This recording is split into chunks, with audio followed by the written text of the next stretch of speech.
முன்னாள் முதலமைச்சரும் கல்வி கண் திறந்த காமராஜர், பெருந்தலைவர் காமராஜர் என்று எல்லாராலும் போற்றப்படுகின்ற இரண்டு பிரதமர்களை உருவாக்கிய தலைவராக இருக்கின்ற பெருந்தலைவர் காமராஜருடைய பிறந்தநாள் விழா இன்றைக்கு 124வது பிறந்த விழாவை கொண்டாடுகின்ற நிகழ்விலே இருக்கின்றோம்.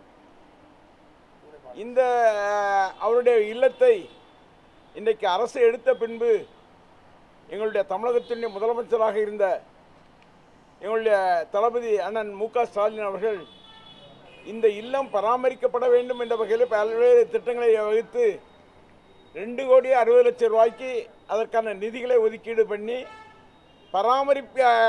பாரம்பரிய பில்டிங்கள் பராமரிக்கின்ற வகையிலே இதற்கான திட்டங்களை வகுத்து நிதிகளை ஒதுக்கினார்கள். ஆனால் ஜூலை 15 அவருடைய பிறந்தநாள் விழா. இன்றைக்கு தென்பகுதியிலிருந்து வருகின்றவர்கள் அத்தனை பேரும், தென்பகுதியிலிருந்து வருகின்றவர் மட்டுமல்ல, தமிழகம் முழுவதும் இருந்து வருகின்றவர்கள் காமராஜருடைய இல்லம் எங்கே இருக்கின்றது என்று இங்கே வருகின்றார் என்று சொன்னால் பூட்டி போடு பராமரிக்கப்படுகின்றது, பூட்டி போடப்பட்டு இருக்கின்றது. ஆனால் அதை பார்க்க முடியாமல் ஏதோ வேலை நடக்கிறது என்று சொன்னார்கள். வந்து பார்ப்போம் என்று சொன்னால் இன்றைக்கு ஒரு வேலையும் நடைபெறாமல் அரைகுறை வேலையிலே முன்னாள் முதலமைச்சராக இருந்த எல்லோராலும் போற்றப்படுகின்ற, எல்லா கட்சியாலும் போற்றப்படுகின்ற, அதுவும் சில காங்கிரஸ்காரர்கள் காமராஜர் எங்களுக்குத்தான் சொந்தம் என்று சொல்கின்ற இந்த பெருந்தலைவர் காமராஜருடைய இல்லம் இன்னைக்கு யாராலும் கவனிக்கப்படாமல் அவர் இருக்கக்கூடிய ஒரு சூழ்நிலையில் இருக்கிற 2,60,00,000 ரூபா ஒதுக்கீடு பண்ணி பராமரிப்பு, அதாவது பழமை வாய்ந்த பில்டிங்கை பராமரிப்பதற்காக ஒதுக்கப்பட்ட நிதி இன்றைக்கு வேலையே நடக்காமல், இன்னும் சொல்லப்போனால் 20 நாளில் அவருடைய பிறந்தநாள் விழா. அவருடைய பிறந்தநாள் விழாவுக்கு இன்றைக்கு அவருடைய பக்தர்கள் மட்டுமல்ல, தமிழகத்தில் இருக்கின்ற மக்கள் அத்தனை பேரும் இந்த இல்லத்திற்கு வந்து செல்வார்கள்.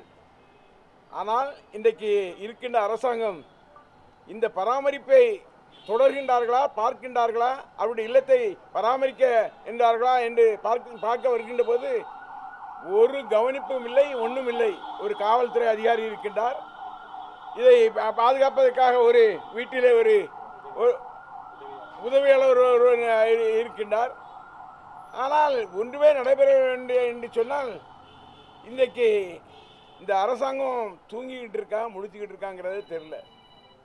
ஏன்னா 40 நாள் ஆச்சு இந்த இல்லம் இப்படி கிடக்கு. இப்படி இருக்கும்போது இங்கே காமராஜருடைய பக்தர்களான்னு சொன்னார்கள், வந்து சொன்னார்கள், தென்பகுதியிலிருந்து வருகின்றவர்களான்னு சொன்னார்கள், இல்லம் மூடியே கிடக்கின்றது, பெருந்தலைவர் காமராஜருடைய இல்லம் மூடியே கிடக்கின்றது, அதை நீங்கள் வந்து பார்க்க வேண்டும் என்று சொல்கின்ற போது வந்து பார்த்தோம் என்று சொன்னால், அதனுடைய விவரங்களை கேட்போம் என்று சொன்னால் 2,60,00,000 ரூபாயை மாண்புமிகு தமிழகத்தினுடைய முதலமைச்சராக இருந்த மரியாதைக்குரிய அண்ணன் தளபதி மு.க.ஸ்டாலின் அவர்கள் இதற்கான ஒதுக்கீடை தந்திருக்கிறார்கள். ஆனால் ஒரு பராமரிப்பு இல்லாமல், கவனிப்பு இல்லாமல், ஏதோ அனாதையாக இருக்கின்ற சூழ்நிலை இருக்கின்றது.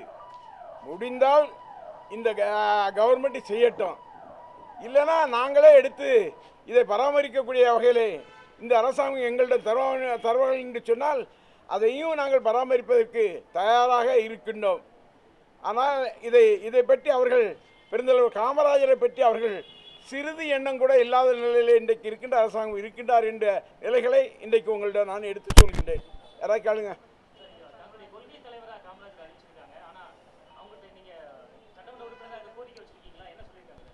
கோரிக்கை, இதுக்கு கோரிக்கை வைக்கணுமா? இது காலகாலமாக வருஷம் வருஷம் பிறந்தநாள் கொண்டாடுறது, அவருடைய பில்டிங் பராமரிக்கப்பட வேண்டியது, இதுக்கெல்லாம் கோரிக்கை வைக்க வேண்டியதில்லை. அவர் ஒவ்வொரு ஆளும் என்னுடைய தலைவர், என்ன தலைவர், அவங்களெல்லாம் கவனிச்சுக்கிட்டு இருக்காரா? அவங்கள பற்றிலாம் அவருக்கு விவரம் தெரியுமா? ஒன்றுமே தெரியாது. சும்மா பெருந்தலைவர் காமராஜரை வச்சு பண்ணிக்கிட்டு இருக்காங்களே தவிர வேறு அவங்களுக்கு அதை பற்றி ஒன்றும் தெரியாது. யாராவது கேளுங்கய்யா.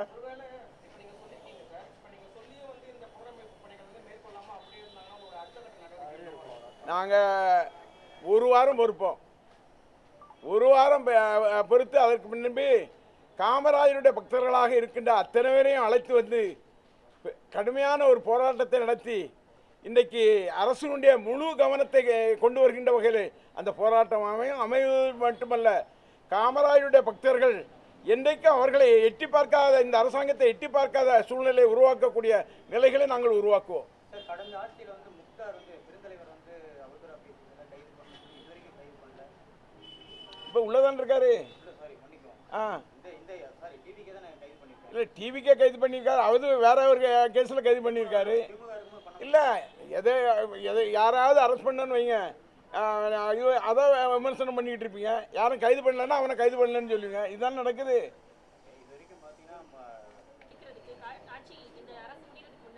இல்லை, தேர்தலுக்கு முன்னாலே வேகமாக வேலை நடந்துக்கிட்டு இருந்துச்சு. தேர்தல் அறிவித்த உடனே வேலை ஸ்லோ பண்ணிட்டாங்க.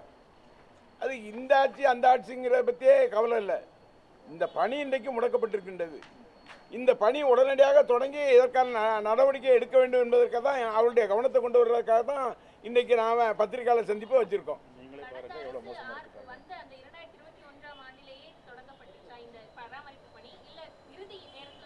2022-23 நிதி ஒதுக்கியிருக்காங்க. காந்தி மண்டபம், அங்கே உள்ள பெருந்தலைவர் காமராஜுடைய நினைவு இடம், அந்த இடம் எல்லாம் தொடங்கியிருக்காங்க 1.5 வருஷத்துக்கு முன்னால்.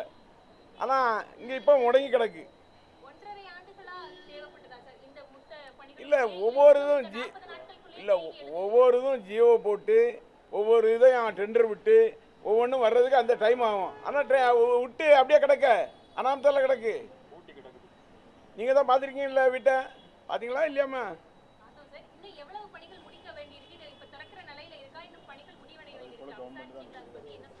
இதை அரசாங்கம் தான் ஆய்வு பண்ணணும். இது அரசாங்கம் தான் இது பண்ணணும். நாங்கள் பராமரிக்கலைங்கிறத பார்க்குறோம். இன்றைக்கி நான் கல்லெலாம் போட்டிருக்கேன். எப்படி போட்டிருக்கு பார்த்தீங்களா? 15 அவருடைய பிறந்தநாள்.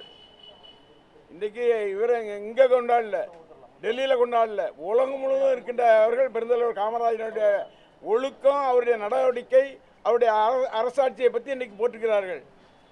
இதுவரை இவங்களெல்லாம் மறந்துட்டாங்கன்னு சொன்னால் யாரை கொண்டாடுறது?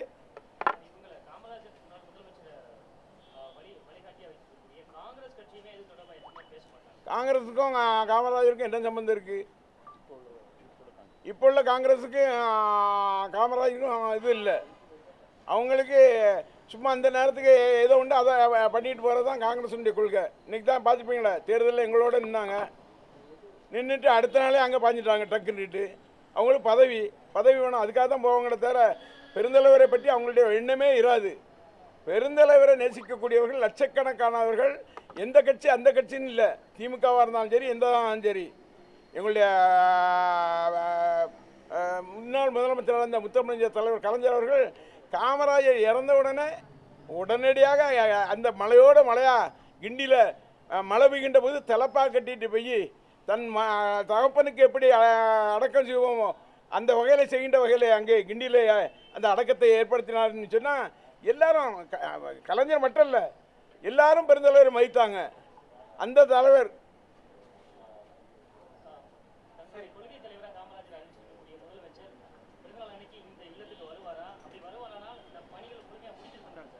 நீங்கள் பத்திரிக்கையாளர் ஏதாவது பேட்டி கேட்டால் அவர் போய் சொல்லுவாரா? இன்னைக்கு சட்டமன்றத்தில் பேசியிருக்காரு, எழுதி வச்சு சட்டமன்றத்தில் எழுதி வச்சு பேசியிருக்காருன்னு பாருங்க. சாதாரணமாக சொல்கின்றாரு. உங்கள் அப்பாவை காணுங்கிற மாதிரி பேசுகிறாருன்னு சொன்னால் இவர் காணாமல் போகிறதுக்கு எவ்வளோ நாள் ஆகும்? இவர் என்ன பெரிய தியாகம் பண்ணிட்டு முதலமைச்சராக வந்துட்டாரா? கலைஞரை எங்கள் தளபதி மரியாதைக்குன்னு அண்ணன் மு க ஸ்டாலினை பற்றி பேசுறதுக்கு என்ன தகுதி அவருக்கு இருக்கு? அவர் பட்ட இது சாதாரண பாடா? இன்னைக்கு சட்டமன்றத்தில் அவர் மிரட்டினா என்ன திமுக பயப்படுமா? மிசா காலத்தில் பார்க்கலையா திமுக? அந்த மிசா காலத்தையே பார்த்த திமுக இந்த இவருக்கு பயப்படுமா? நேற்றைய தினத்தில் பிறந்த நாள் விஜயகுருடைய பிறந்த நாளில் வாழும் காமராஜர் இளைய காமராஜர் அப்படிங்கிற பேனர் பார்த்துட்டு காமராஜருக்கு ஒப்பிடுகிறாரு. எப்படி பார்க்குறீங்க? காமராஜருடைய பேரை சீரழிக்கிறாங்க. பெருந்தலைவர் காமராஜருக்கு இணையான தலைவர்களே யாரும் இல்லை, யாரும் ஒப்பிட முடியாது. இன்றைக்கு குறிப்பாக சொல்ல வேண்டும் என்று சொன்னால் முத்தமிழ் தலைவர் கலைஞர் அவர்கள் இந்த ஏழை மக்களுடைய உயர்வு, ஏழை மக்களுடைய கல்வி, ஏழை மக்களுடைய பொருளாதாரம் இதெல்லாம் உயர்றதுக்கு பாடுபட்டார். அதுபோல் பெருந்தலைவர் காமராஜர் கிராமத்தில் இருக்கின்ற மக்கள் கண்டிப்பாக படிக்கணும், அவன் ஆரம்ப பாடசாலையில் படித்து அவன் வளரணுங்கிற வகையில் நினைத்த கல்விக்கு கண் தந்தவர் பெருந்தலைவர் காமராஜர் அவர்கள். ஒவ்வொரு வாட்டியும் அதான் நடிகர் வந்து இப்போ முதலமைச்சராக கடந்த முறையும் வந்து எம்ஜிஆர் வரும்போதும் இந்த மாதிரி தான் அவதூறு பரப்பினாங்க மாதிரி சொல்றாங்க. ஏங்க எம்ஜிஆருக்கும் இவர் இப்போ இருக்க முதலமைச்சருக்கும் ஒப்பிட முடியுமா? எம்ஜிஆர் சாதாரண ஆளா? அவர் செய்திருக்கிற தியாகம் சாதாரண தியாகமா?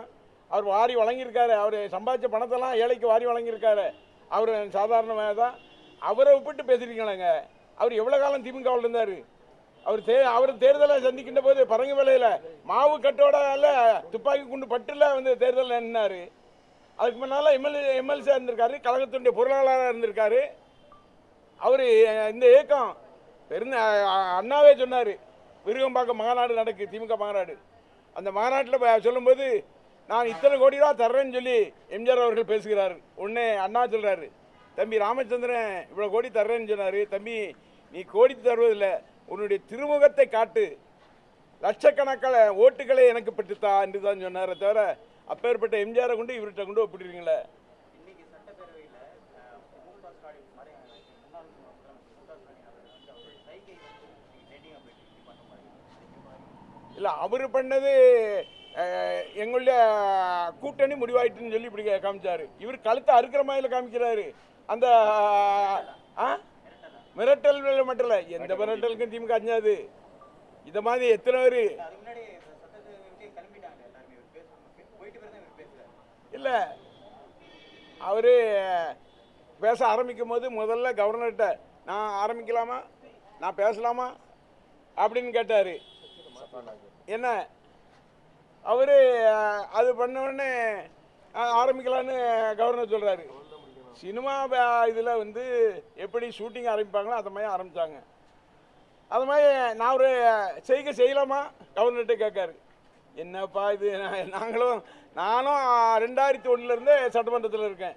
இதை மாதிரி ஒரு முதலமைச்சரை பார்த்ததில்லை, இதை மாதிரி ஒரு இதை பார்த்ததில்லை. பெருந்தலைவர் காமராஜருடைய இந்த இல்லம் பராமரிக்கப்படவில்லை என்று சொன்னால் நாங்கள் அறிவித்து பெரிய போராட்டத்தை நடத்தும். அந்த போராட்டத்தை வந்து இன்றைக்கு இருக்கின்ற அரசாங்கம் சந்திக்க முடியாத போராட்டமாக அமையும்.